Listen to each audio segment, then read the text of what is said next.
The Long Way Home, Chapter 18, The Enemy. A star system with nothing of note to recommend it to even the most ambitious of engineers was alive with more activity than it had seen in millennia. That is, if one did not consider the occasional detritus from spacefaring civilization to rimwood dropping out of hyperspace and then careening into one of the misshapen rocky masses by the colliding currents in the hyperspace sea that corresponds to the location. Occasionally, a ship might survive rough translation to real space and miss the local hazards, and the Hunter-class vessel would be sent to snatch up some prizes. Handily, one and all, these prizes announced themselves with distress beacons on FTL communication bands, and thus not one had escaped the grasp of the malevolent minds that mastered that region of space. That is, until now. Now, if the Hunter-class vessel had gone entirely silent, and when another was sent to investigate, a small ship alien to the predators who believed themselves masters of the galaxy was fleeing the silent ship without ceremony. The commander, though perhaps commander might not be the best word for the mind psychically controlling the bridge crew via parasites that slowly consumed them from the inside out as extensions of itself, of the second Hunter-class vessel wasted no time in disgorging fangs to prevent their prey from preserving its nascent freedom in their territory. This being sent psychic signals of smug self-satisfaction to the other beings of its kind commanding in other portions of its ship and demanded that they observe its triumph over the primitives and praise for its quick thinking. This self-satisfaction quickly dissolved into seething surly psychic silence as the little ship performed a dance that physics ought to have made impossible despite the evidence of the ship's senses and the transmission of the fangs. It watched, both with its own eyes and those of the enslaved bridge crew, as the impossible little ship somehow became even more impossibly graceful, and did its best to ignore the snide psychic sniggering of its subordinates. By the time the third fang was destroyed by fire from the rest of them all, it sent a lash of pain to the controller and instructed it to send it along to the enslaved pilots under its control. The commander noted that its subordinate directed the pain to its slaves to their reproductive systems again, and idly wondered why it took such special delight in one form of pain over another. Having nothing else it could do to hasten the capture of its prey, it utilized one of its slaves to cross-reference the ship with samples collected from the border probing program.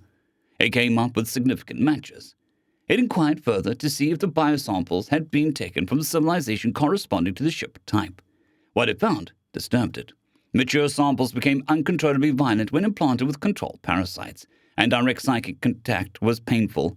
Furthermore, samples were remarkably difficult to disable and dispose of once their rampages had begun, and it did not find the theorizing with the scientists on what they would be capable of without controlled parasites implanted in them very comforting. Experimentation with juvenile samples was hardly encouraging. More interestingly, the defeated foe's clumsy attempt to bioengineer soldiers had recently resurfaced after long decades of sudden silence from the abandoned front. The Hunter-class vessel's commander held that the theory of those engineered warriors having a long-lost met their match was ridiculous, and instead subscribed to the notion that they had finally spiraled into self-destructive infighting inherent to the unjoined. However, as the fourth and fifth fang were deceived by mind-boggling grace of flight into collisions with each other, it came to grips with the fact that the former theory might be true. He contacted the controller of the second Maw fangs and ordered it to disgorge its maw and destroy that irritating little ship at once. The first Maw's controller allowed its petulance at the implied insult to the competence permeate the ship's psychic network, and the ship's commander responded with another lash of pain. The irritatingly graceful little ship was gaining distance on the fangs, and its trajectory was taking it out of the system's orbital plane, and therefore outside of the influence of the debris, detritus, and planetoids that made the system such a valuable source of samples. In short, it was making for a more complete escape. This system was out of the question so far as the commander of the Hunter-class vessel was concerned, so it utilized its pilot slave to set an intercept course. It fumed at the infuriated speed the puny prick of a ship possessed, yet, punish it as might, the slaves could not coax further speed from the vessel, nor could the engineer from the enslaved extensions of itself. The tiny thing winked out of existence as it translated to hyperspace C, and the commander flat out killed the controllers of both Maws in the fit of rage. Jason heard the high-pitched whining of the hyperdrive splitting up, followed by the unmistakable low drone of its projection of a real space bubble within the hyperspace sea, and knew that they'd made it, although his companions, one quietly clutching at the edge of the table, and the other angrily insisting that she had offered no insults and Jason's ire was unwarranted, were clued in by the sudden return of gravity. Jason didn't waste any time. He extricated himself from his safety webbing, so he could slide in beside Vi and wrap a comforting arm around her. He said a little more loudly than he was strictly necessary. "It's okay, Vi. Lots of people hate freefall." For the first time, Isis Magdalene seemed to truly see the other two children in the galley with her, and her face flushed a deeper shade of sanguine as she intoned, "I regret my behavior over—" Jason finally lost his patience with her. "Can it?" he snapped, with more harsh anger than he exactly intended. "If you say one more thing about befitting your station or the dignity of your rank, then, by every stone of repose and every living tree on Terra herself, I will call you Princess Fussy Pants the rest of the journey." If Isis Magdalene intended on objecting to that, it got stuck in her throat in an affronted and insulted sputter. But Vi was perfectly capable of saying the reproachful unease, "That wasn't very nice, Jason." Jason looked within and found the anger he found there unsightly. So he took a calming breath. It was insufficient, so he took another, then yet another, and again until he could say something approaching his normal tones. No, it wasn't. I'm sore with her over things she said, but you're right. I should be better than that. I should not act like a spoiled heir. I should know better than to expect people to act like— Jason, Vi interrupted. "Jason, please, you shouldn't—" Jason sighed as he worked to help her out of her straps and told her, I know. That wasn't nice of me. And being sore with someone isn't an excuse. I'm sorry if I scared or upset you." "You weren't mean to me," Vi mumbled and shot a significant glance to where the young aristocrat promptly held back tears as she worked to extricate herself from the safety webbing. I know. I just need to calm down before I say something really mean," Jason softly muttered to her. He was so upset at the whole ordeal that he hardly saw Tundre clamber her way up the ladder from the engine room as he stomped his way to the weight room. The lights in the cockpit slowly brightened to fully reveal the boy in the co-pilot's seat, still staring at the displays and his own wing claws in open-eyed awe-wonder. "She's alive," the boy whispered, for the 8th time since they'd translated to hyperspace. "She's alive and she loves me." Once again, Vincent rumbled at Cadet. "Of course she is, and of course she does. She's your ship, and you are her crew." It seemed 8th time was the charm, and Cadet turned his beady eyes to Vincent to say, in the same hushed, awed whisper, "I didn't believe them when they said the ships were alive. I didn't believe them, but she— when I took the yoke, she was— and she loves me." "We told you so," came Tundre's clear, chiming voice from behind them. "Piloting is a wonderful feeling, and more wonderful if you have talent. So our pilots always say." "Good to see that we didn't blow up," Vincent told her as he craned his neck to look at her in the face and catch his reward of a smile playing across her face briefly. "There's people problems back here, Uncle Vincent. Jason went to the weight room, and it is sent to Terra 1G. "What do you mean, people problems?" Vincent asked as he tried to not let his brow show a frustrated furrow. "I don't know," she told him, "but the new girl looked pretty upset, and Vi said that Jason lost his temper." Vincent let out a weary sigh and asked her, "You mind sitting here with Cadet until he remembers how to walk?" "No, I can't do that," she said, and Vincent stood up from the pilot's seat and settled out past her. In the galley, he did in fact find people problems. Isis Magdalene had drawn herself up in a picture of aristocratic front, lacking the commensurate dignity of nobility secure in their position, right down to lifting chin and gazing down her nose at the abashed and shrinking Vi, as she coldly said, "My name is not Isis, it is Isis Magdalene, and I should thank you for use it all of it." "That," Vincent said, with a matching cold authority, and additionally with the dignity of a scolding father and a captain both, "was uncalled for, little lady. Vi has been nothing but kind to you, and even if Jason lost his temper, that doesn't mean that you get to as well. You will apologize now, or you'll sit in a timeout." The picture that Isis Magdalene presented shifted to that startled shame of a small child caught in the midst of something tremendously naughty, as she wheeled wide eyes on Vincent and said, "A timeout, but that's punishment for toddlers." Vincent said nothing and raised an eyebrow at her. "Really, should I fail to make apologies, you should see that a more sensible punishment would—" Vincent held up 3 fingers and laid one down to show that she was on her 2nd out of 3 chances. Somehow her eyes went wider, and she spun to bow at the waist towards Vi as she quickly squeaked, "I have sorrow and regret for my harsh words spoken in anger held to another. Please forgive me." Vi wiped her eyes and hugged her own tail tightly before she mumbled, "Of course." "Now, little lady, I'd like to talk with Vi in private. Could you give Bess a minute?" Vincent asked, though in truth there was room only for one answer in his tone. Once she'd scurried off to the girls' room by way of reply, Vincent lumbered over to the sofa and sank onto it, with a groan that held more of than his exhaustion from the day's events in the cockpit. He patted the cushion beside him, and Vi didn't waste any time in clambering up beside him to nestle herself beneath a protective arm. "All right, sweetie. Trent says there are fireworks back here." "Yeah," she began as she forcefully rubbed the tears from her eyes before they could fall and smiled weakly at Vincent's attempted humor. "Fireworks." "Well, she said people problems. I thought that you could use a smile," Vincent said offhandedly. "Can you tell me what happened?" "Give me a sec," she said as she nestled herself closer. "Take as long as you need," he said in a husky whisper, as the memory of Carrie saying that they should try for a daughter next came unbidden to his mind, and his voice caught in his throat. The long way's comforting drone offered her a steady comfort in the silence that fell between an old man and a young girl until she said, "It started when you told us to buckle up. Jason, well, you know him, he checked to see whether we were getting buckled up before he, well, that's how he knew Isis Magdalene was panicking. So he did what you'd think he'd do and picked her up, got her in a seat, and strapped her in. She got awful mad about that. She kept on saying things about her station and how a lady should be treated, but Jason didn't pay attention to her. I don't see how any of what she said makes any sense." "Nobility can be touchy," Vincent explained softly. "Like as not, she was using indignation to cover her fear." "Well, if that's true, it's silly," Mai declared before continuing. "Jason noticed that. I hate free fall." "You do?" Vincent asked, surprised. "Uh-huh. It's like being in the water, but all wrong.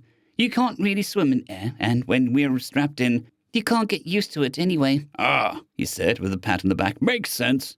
"Anyway, he was trying to make me feel better, and he said that you and Cadet could handle it, and that he trusted you. And that's when she said, she called James a keeper of oath, and, he didn't like that. No one but he told her that his name is Jason, and then his voice was so hard it made me think about the birds."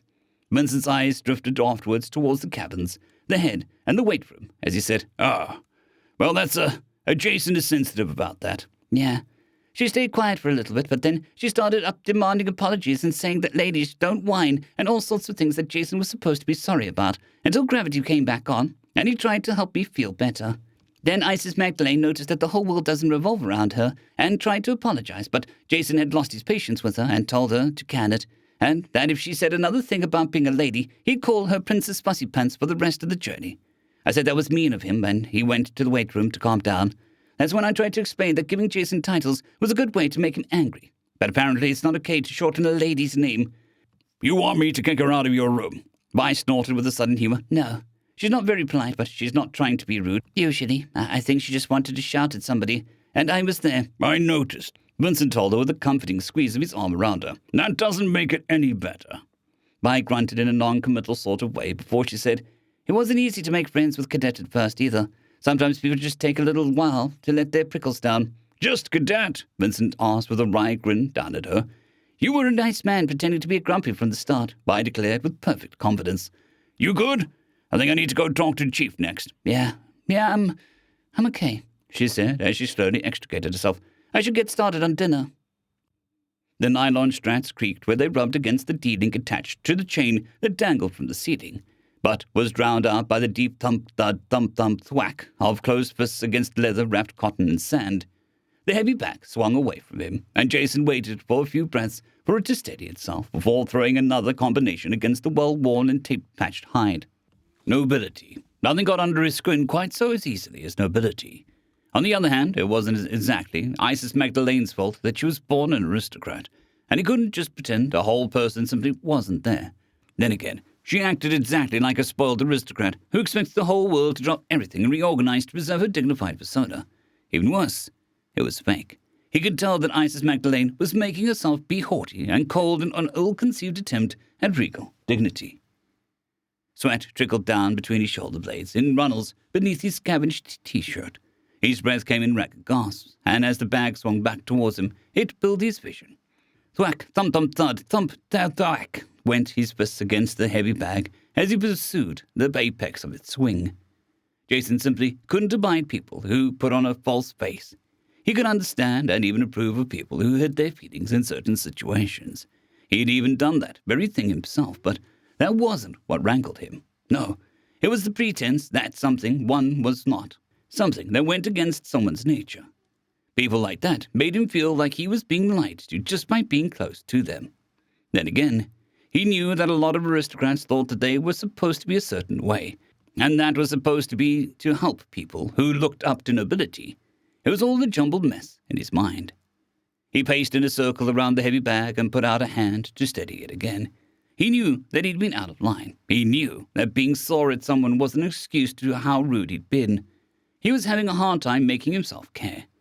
He stepped forward to the bag again and sent the fist sailing into it to begin another combination. Absorbed by such cheerful thoughts and leisurely activity, it was a little wonder that he didn't notice Vincent's entrance until the old man grabbed the bag to steady it for him and asked, "You want to tell me your side of things, Chief?" Jason began a combination of jabs and uppercuts after he said tersely, "No." "Do I have to give you an order?" "No," Jason said as he stood there, forcing himself to catch his breath. "I figure you asked why, and she told you how it was. I figure you know I was rude to Isis Magdalene. I figure you're here to get me to apologize." "Will you?" "I think so," Jason said, before sending a fist into the bag again. It didn't move in Vincent's steady grip. "I'm still angry, though. If I try now, it'll make me say something worse than just rude." "That's fair," Vincent said to Jason's surprise. "Did you think I forgot what it's like to be a boy?" Vincent asked with a bare edge of humor creeping into his voice. "You're old enough that it might have happened," Jason joked on return. Another punch failed to move the bag as he admitted. "I have prejudice against nobles." "Republic?" "Aye, some. A little more because I've met some nobles, and they're usually irritating," Jason explained. "You ever think that an aristocrat might feel the same way about their country as you do about the Republic?" "Aye," Jason admitted further. "Easy to think of stuff in your head. Harder to keep that straight when there's some girl whining about her station and her Jew and all sorts of other silly junk, 'cause she thinks that'll make it so that I won't see that she's scared out of her skin, then pretending like she's calm and collected the whole time and Vincent, I just can't stand it." "Chief, I hate to do this to you, but you're a natural leader. You're my first officer in this little crew, and I need you to keep everyone together, to do all the people things I'm bad at. I can't afford for you to have a feud with her about how to be a proper lady." "I can regulate," Jason muttered as he punched the bag again. Vincent raised an eyebrow. "I'll be able to regulate, I just need to calm down," Jason said. "Good," Vincent quietly said. "We have enough enemies outside the long way. We don't need to make more in her hull." "Aye, Captain," Jason said with a rueful smile. "I'll try to do better." End of chapter.